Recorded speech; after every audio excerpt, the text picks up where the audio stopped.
ଆଜିର ଏହି ଭିଡ଼ିଓଟିରେ ମୁଁ ଆପଣଙ୍କୁ ଶିଖାଇବି ଆପଣ କିପରି ବିବାହିତା ମହିଳାକୁ ପଟାଇ ପାରିବେ, ତା'ଠାରୁ ନିଜର ମନ ମୁତାବକ କାମ ହାସଲ କରିପାରିବେ।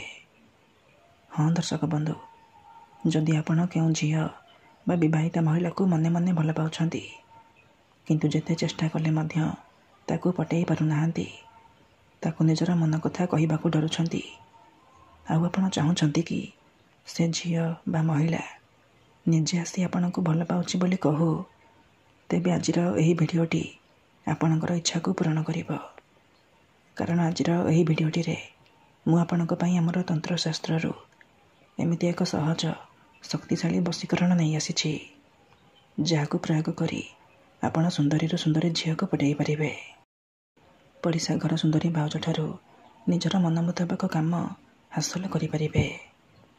ଏହି ବଶୀକରଣ ସବୁଠାରୁ ସହଜ। ଏହାକୁ କରିବା ପାଇଁ ଆପଣଙ୍କୁ କୌଣସି ପ୍ରକାର ତନ୍ତ୍ରମନ୍ତ୍ର କରିବାକୁ ପଡ଼ିବନି କିମ୍ବା କିଛି ବି ପଇସା ଖର୍ଚ୍ଚ କରିବାକୁ ପଡ଼ିବନି। କେବଳ ମୁଁ ଆପଣଙ୍କୁ କିଛି ପ୍ରୟୋଗ ବିଧି ଶିଖାଇବି। ଆପଣଙ୍କୁ ସେହି ପ୍ରୟୋଗ ବିଧି ଠିକ୍ ଭାବରେ କରିବାର ଅଛି। ତାପରେ ଦେଖିବେ, ଯେଉଁ ଝିଅ ପଟୁନଥିଲା ସେ ଝିଅ ଆପେ ଆପେ ପଟିଯିବ। ଯେଉଁ ବିବାହିତା ମହିଳା ଆପଣଙ୍କୁ ଭାଉ ଦେଉନଥିଲା, ସେ ରାତିଦିନ ଫୋନ୍ କରି ଘରକୁ ଡାକିବ, ଆଉ ଯାହା ଚାହିଁବେ ତାହା କରିବାକୁ ଦେବ। ନମସ୍କାର ଦର୍ଶକ ବନ୍ଧୁ, ଏସ୍ ମନ୍ତ୍ର ଚ୍ୟାନେଲରେ ଆପଣମାନଙ୍କୁ ସ୍ୱାଗତ। ଯଦି ଆପଣ ଝିଅ ପଟାଇବାକୁ ଚାହୁଁଛନ୍ତି, ବିବାହିତା ମହିଳାକୁ ପଟାଇବାକୁ ଚାହୁଁଛନ୍ତି, ତେବେ ଆଜିର ଏହି ଭିଡ଼ିଓଟିକୁ ପୁରା ଧ୍ୟାନର ସହିତ ଶେଷ ପର୍ଯ୍ୟନ୍ତ ଦେଖନ୍ତୁ। ଏହି ବଶୀକରଣ ଏତେ ଶକ୍ତିଶାଳୀ କି ଏହାର ପ୍ରୟୋଗ କେବେ ବି ଖାଲି ଯାଏନି। ତେଣୁ ମୋର ଆପଣମାନଙ୍କୁ ଅନୁରୋଧ କି ଏହାକୁ ଆପଣ ଭାବିଚିନ୍ତି ପ୍ରୟୋଗ କରିବେ। କାହିଁକିନା ଯେଉଁ ଝିଅ ବା ବିବାହିତା ମହିଳା ଉପରେ ଆପଣ ଏହି ବଶୀକରଣକୁ ଗୋଟିଏ ଥର ପ୍ରୟୋଗ କରିଦେବେ, ସିଏ ସାରା ଜୀବନ ପାଇଁ ଆପଣଙ୍କର ବଶରେ ହେଇଯିବ, ଆପଣଙ୍କର ଗୋଲାମୀ କରିବ। ଆପଣ ତାକୁ ଯାହା କହିବେ, ଯେମିତି କହିବେ ସିଏ କରିବ, କୌଣସି ପ୍ରକାର ବାଧା ଦେବ ନାହିଁ। ଏହି ବଶୀକରଣ ସାହାଯ୍ୟରେ ଆପଣ ବର୍ଷ ବର୍ଷ ଧରି ଭାଙ୍ଗି ଯାଇଥିବା ପୁରୁଣା ପ୍ରେମକୁ ମଧ୍ୟ ଫେରାଇ ଆଣିପାରିବେ। ଶାଶୁ, ନଣନ୍ଦ, ଦିଅର, ଭାଉଜ କାହାକୁ ବି ନିଜ ବଶରେ କରି ତା'ଠାରୁ ନିଜର ମନ ମୁତାବକ କାମ ହାସଲ କରିପାରିବେ। କିମ୍ବା ଯଦି କେଉଁ ଝିଅକୁ ଆପଣ ବହୁଦିନ ହେଲା ଭଲ ପାଉଛନ୍ତି, ତା ପଛରେ ଗୋଡ଼େଇ ଗୋଡ଼େଇ ଥକିଗଲେଣି, କିନ୍ତୁ ଯେତେ ଚେଷ୍ଟା କଲେ ମଧ୍ୟ ତାକୁ ପଟାଇ ପାରୁନାହାନ୍ତି, ତା ପଛରେ ଗୋଡ଼େଇ ଗୋଡ଼େଇ ନିଜର ସବୁ ସମୟ ସାରି ସାରିଲେଣି, ତେବେ ଆଜିର ଏହି ଭିଡ଼ିଓଟି ଆପଣଙ୍କର ଇଚ୍ଛାକୁ ପୂରଣ କରିବ। ମାତ୍ର ଥରେ ଏହି ଉପାୟ କରିକି ଦେଖନ୍ତୁ। ସେ ଝିଅ ନିଜେ ଆସି ଆପଣଙ୍କ ସହିତ କଥା ହେବ, ଆଉ ଆପଣଙ୍କୁ ଭଲ ପାଉଛି ବୋଲି କହିବ। ଏହି ବଶୀକରଣକୁ କେହି ବି ଅତି ସହଜରେ କରିପାରିବେ। ନିଜ ପ୍ରେମକୁ ପାଇବା ପାଇଁ, ନିଜ ପ୍ରେମକୁ ହାସଲ କରିବା ପାଇଁ ଆପଣ ଏହି ବଶୀକରଣକୁ ପ୍ରୟୋଗ କରିପାରିବେ। ଏଥିପାଇଁ ଆପଣଙ୍କୁ କୌଣସି ପ୍ରକାର ତନ୍ତ୍ରମନ୍ତ୍ର କରିବାକୁ ପଡ଼ିବନି କିମ୍ବା କିଛି ବି ପଇସା ଖର୍ଚ୍ଚ କରିବାକୁ ପଡ଼ିବନି।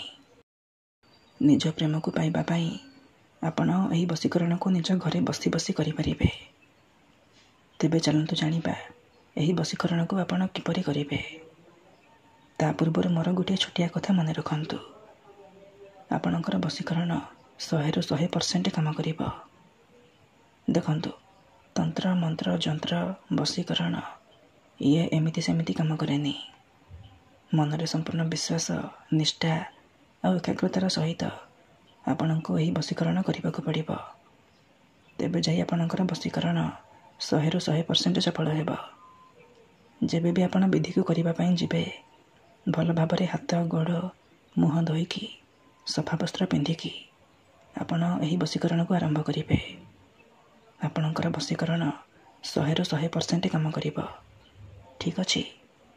ତେବେ ଚାଲନ୍ତୁ ଜାଣିବା ଆପଣ କିପରି ନିଜ ପସନ୍ଦର ଝିଅକୁ ପଟାଇ ପାରିବେ, ବିବାହିତା ମହିଳାକୁ ନିଜର ଗୋଲାମ କରିପାରିବେ। ବିଧିଟି ଜାଣିବା ପୂର୍ବରୁ ଯଦି ଆପଣ ଆମ ଚ୍ୟାନେଲକୁ ନୂଆ ଆସିଛନ୍ତି, ତେବେ ଦୟାକରି ଚ୍ୟାନେଲକୁ ସବସ୍କ୍ରାଇବ୍ କରି ପାଖରେ ଥିବା ବେଲ୍ର ଆଇକନ୍କୁ ମଧ୍ୟ ଦବାଇ ଦିଅନ୍ତୁ, ଯାହାଦ୍ୱାରା ଆମେ ଯେଉଁ ବି ଭିଡ଼ିଓ ଅପଲୋଡ଼ କରିବୁ ସର୍ବପ୍ରଥମେ ଆପଣ ଦେଖିପାରିବେ। ମନେ ରଖନ୍ତୁ, ଏହି ବଶୀକରଣ କରିବା ପାଇଁ ଆପଣଙ୍କୁ କିଛି ସାମଗ୍ରୀ ଦରକାର, ଯେମିତିକି ଖଣ୍ଡେ କଳା କପଡ଼ା, 2ଟି ତୁଳସୀ ପତ୍ର, ଅଳ୍ପ ଟିକେ ଲାଲ ସିନ୍ଦୁର, ଖଣ୍ଡେ ସାଦା କାଗଜ ଆଉ କଳା ରଙ୍ଗର କଲମ। ଏତିକି ଜିନିଷ ଆଣିସାରିବା ପରେ ଆପଣ ଦକ୍ଷିଣ ଦିଗକୁ ମୁହଁ କରିକି ବସି ପଡ଼ିବେ, ଯେମିତି ଆପଣଙ୍କୁ କେହି ଦେଖିବେନି କିମ୍ବା ଅଧାରୁ ଡାକିବେନି। ପ୍ରଥମେ ଆପଣ କ'ଣ କରିବେ, ଯେଉଁ କଳା କପଡ଼ା ଆଣିଛନ୍ତି ତାକୁ ନିଜ ସାମ୍ନାରେ ରଖିବେ। ତାପରେ ଯେଉଁ 2ଟା ତୁଳସୀ ପତ୍ର ଆଣିଛନ୍ତି, ଗୋଟିଏ ତୁଳସୀ ପତ୍ରରେ ଆପଣ ସେହି ଝିଅ ବା ମହିଳାର ନାମ ଲେଖିବେ, ଆଉ ଗୋଟିଏ ତୁଳସୀ ପତ୍ରରେ ଆପଣ ନିଜର ନାମ ଲେଖିଦେବେ।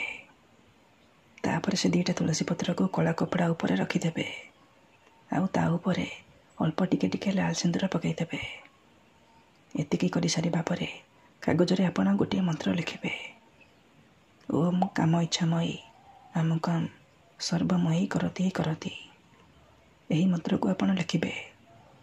ଏଠାରେ ଆମକମ୍ ଜାଗାରେ ଆପଣ ସେହି ଝିଅ ବା ମହିଳାର ନାମ ଲେଖିବେ।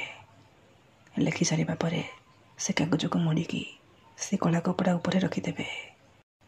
ଏତିକି କରିସାରିବା ପରେ ସେ କଳା କପଡ଼ାକୁ 3ଟି ଗଣ୍ଠି ପକାଇକି ବାନ୍ଧିଦେବେ।